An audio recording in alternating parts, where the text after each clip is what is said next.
This is George Dionne with Metal Express Radio, and I'm here with Joseph Azzopardi of the band Upper Lip. How you doing today, Joe?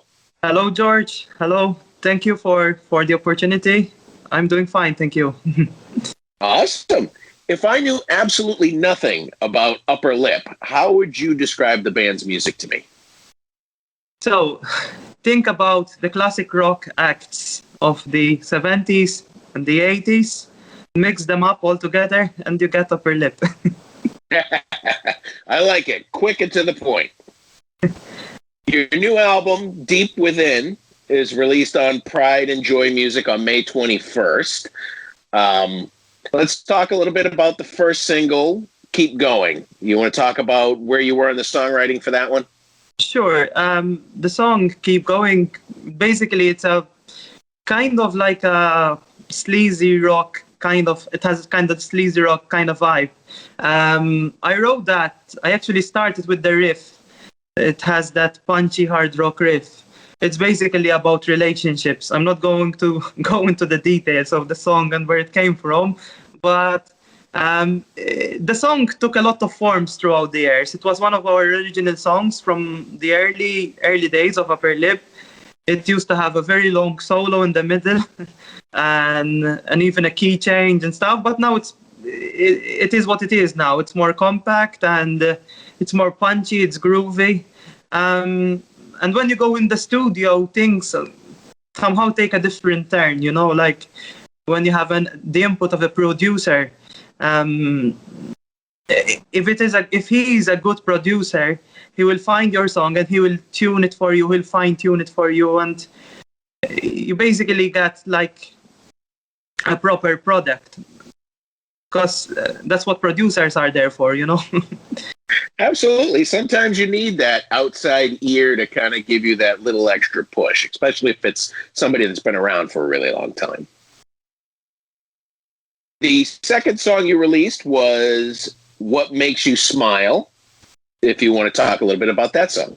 Sure. That song is a very poignant song. I wrote that. I was passing through a very difficult time. And I basically wrote that as a reference to people who are passing through kind of a difficult time as well, so that they can relate to it, sort of. The song takes a dual form. I'm singing the sad parts, like when someone is really like losing hope and like giving up on everything. And then there is Chris, the lead singer, because I sing the first part of the song, and then Chris sings the other part, the uplifting part. So I sing kind of like the depressed lyrics in the song. Chris sings the uplifting lyrics. And it's a song of hope. And whenever you feel like when you're afflicted by things which make you sad, which push you down, like you should always find things which actually make you smile. It could be, I don't know, it could be our pet, it could be our dog, it could be just going to the beach and just listening to the waves. Or maybe thinking about a funny episode in your life. And that song is about that, basically. Like, that's why What Makes You Smile. Awesome. I think the whole album is very positive. It's coming from a positive place, even though you kind of talk about when you were down, but you talk about getting back up. And I think that's what a lot of people like about rock and roll and heavy metal and stuff like that.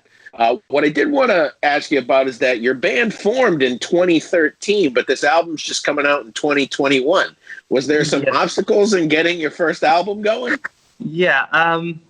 When we started in 2013, the band, when you have like a marble, a big block of marble, and you chisel and chisel and chisel and chisel, the band needed those 6 years to be able to produce a good album. We're really proud of it. Today, a friend of mine phoned me up and he told me, Joe, I thought that your album wasn't going to be this good. And he told me, it's amazing, man. It's amazing. I really never expected that from Gozo, because Gozo is the sister island of Malta, where I come from, a band can produce something of that level. Yes, there were difficulties along the way. financial difficulties. I mean, it's not easy to record an album. We could have done it in a home studio, but it wouldn't have been the same. We went in the most professional studio that exists in Malta. We had issues with our drummers. Unfortunately, the first drummer that we had, Silvio, who is back with us now, he had some personal issues. And then another drummer came in. He recorded half of the album. Another drummer recorded another half of the album.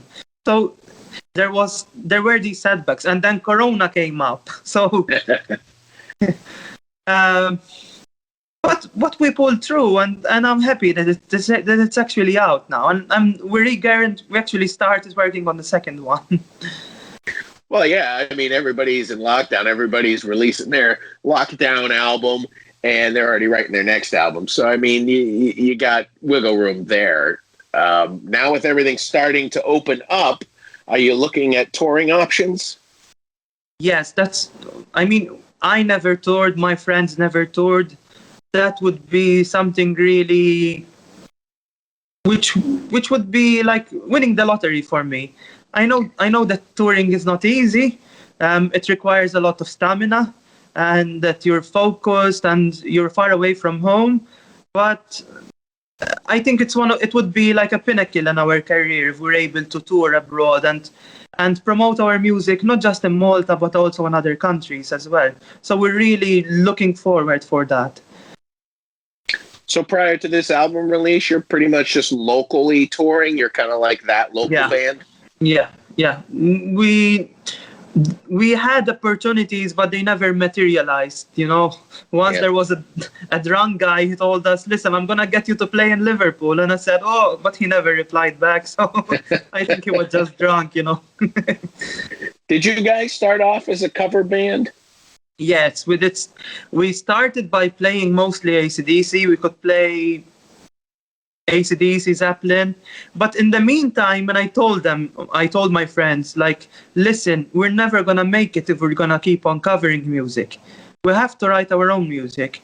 I used to play with a country singer. I used to play country music before. And the singer who now passed away, his name is Gozo Boy, he always told me, "Joe, write your own music." I mean, an artist is defined by his own music rather than by the way you cover other people's music. It's not you. I mean, you cannot be a copycat and call yourself an artist. That's true. You got to start somewhere. I mean, over here in the States, they almost, on a local level, they expect cover bands. I used to be in a cover band, and we wrote a couple of songs, but people didn't really want to hear those. Okay. And what did you play, George?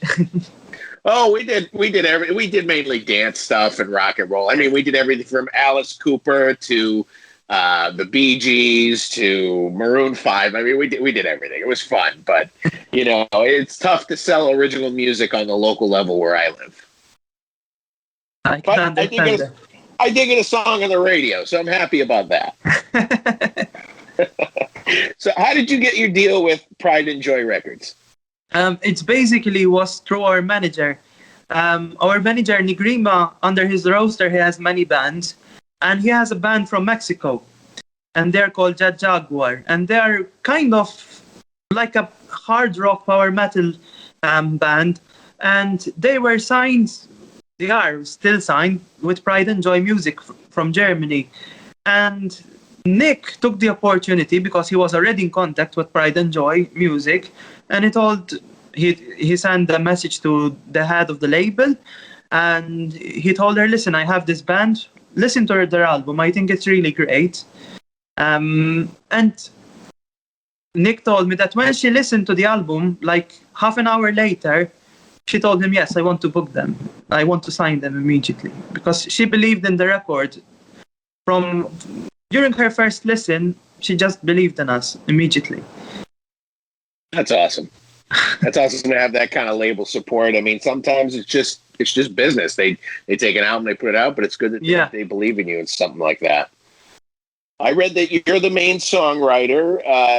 I would assume that the other guys in the group kind of have a little bit of say in kind of adding things and kind of giving their ideas.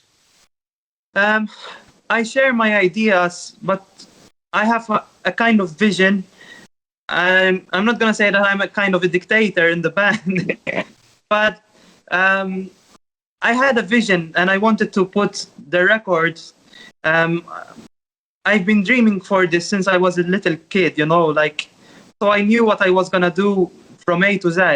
Obviously, I share my ideas with my friends and I tell them, listen, what do you think of this? What do you think of this? What do you think of this? And I always value their opinion.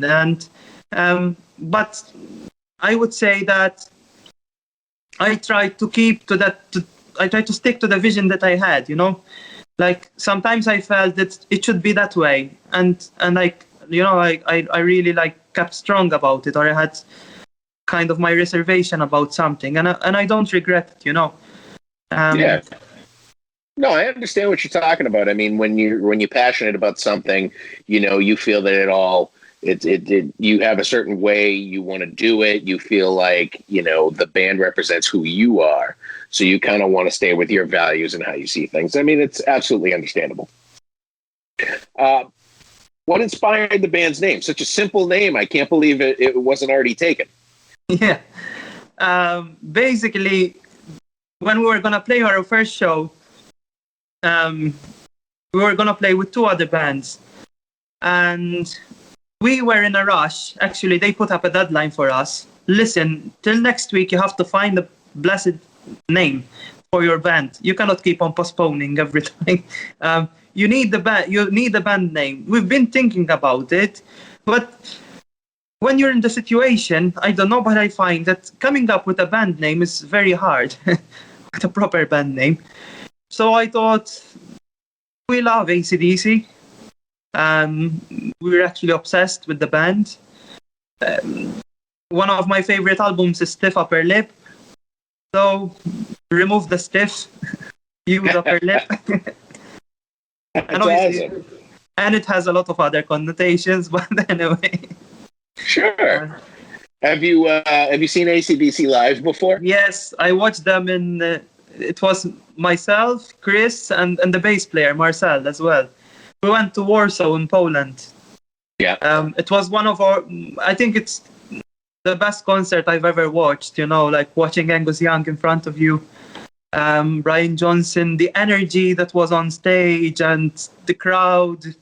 I remember outside of the arena, it was before the concert started, there was actually thunder, rumbling of thunder, and people started shouting like thunder, like immediately.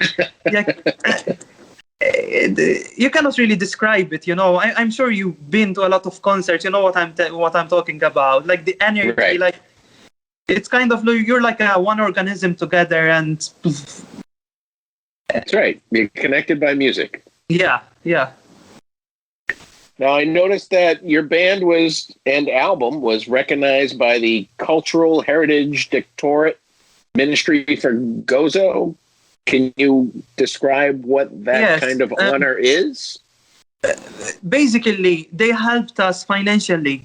They paid part of the album. They didn't pay it all, but they helped us financially.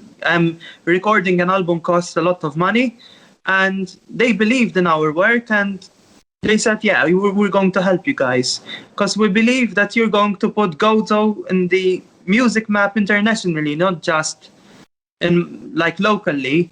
So they believed in and it's something that it should be praised.